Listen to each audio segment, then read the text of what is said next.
Alright, look. I can read your mind. I know what you're thinking. You ready? You ready? Here we go. You're thinking, better yet, you're wondering if Tank Ekko is still good. I've done it. Thank you. Thank you very much. A like would be appreciated for reading your mind. Now, let's get into it. Now, coming into patch 6.8, and if you took a look at it, you can see a good amount of champions were nerfed or in Riot standards fixed, and Ekko just so happened to be one of those champions.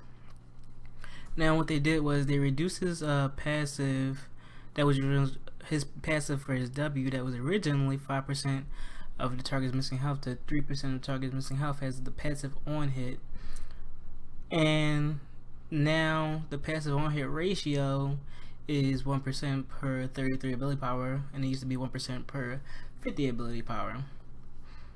And now he does a minimum of 15 damage to minions, monsters, blah blah blah. Okay, we get it. How big is this nerf? Now, just as a Ekko main, it's not that much of a problem at all. I don't typically rely on his W's passive so much like than I do his E, which has also just been a tad bit nerfed.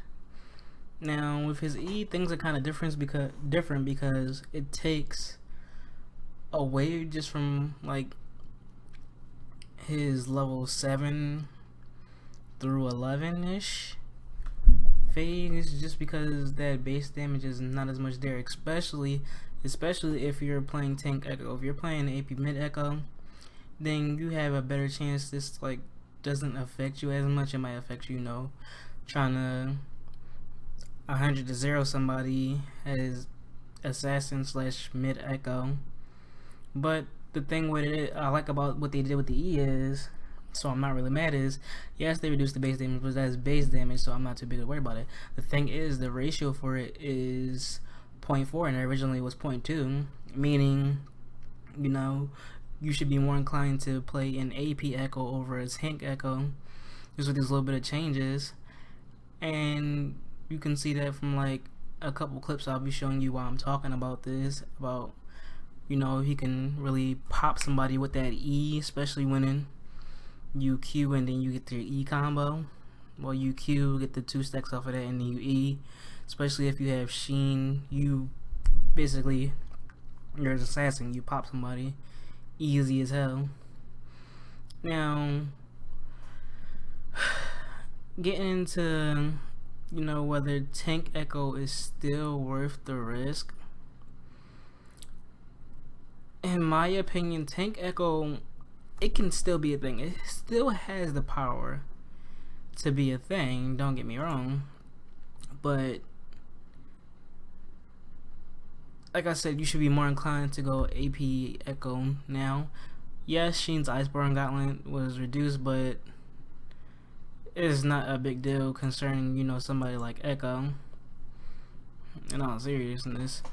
And the thing with this is, yeah, Tank Ekko was good, but in this meta you kind of want tanks that put out way more damage, and Ekko kind of has like a lining between how much damage he can use. Yeah, like he almost never freaking dies, but sometimes that's not the point. Like, even though you're tanky, you still want to do hella damage, and that's why they made those changes, so Tank Ekko wouldn't be as much of a problem anymore. You'd be more inclined to go AP Ekko, build AP Assassin. Now if you see my build, you see that I kind of go a bit tanky. I built Roa, and then I do like Sheen or Abyssal, and with that build I can just instantly pop somebody just like that, no problem.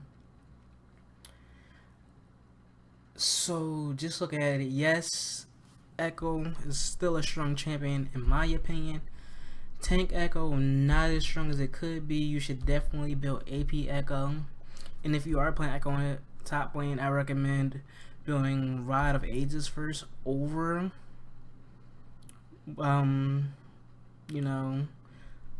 the Sunfire, the Iceborne Gauntlet, because Rod of Ages makes you a little bit tanky. If anything, you build Rod of Ages, then you build like a few tank items, and make sure you throw in Sheen in there, because they're just like really good items. I gotta go through a whole nother build for Tank Ekko now because of the changes. So just like keep that in mind. Tank Ekko not as strong, more inclined to go AP Ekko because of his new E passive, and he does way more damage. So that's just my opinion on the way things turned out for Ekko, and hopefully you learned a little bit of something from this video. So if you did enjoy, please do leave a like and let me know if you have any other questions. I'll be happy to answer any and all questions. But until next time, guys, Where's Fluffy is out. Thanks for watching.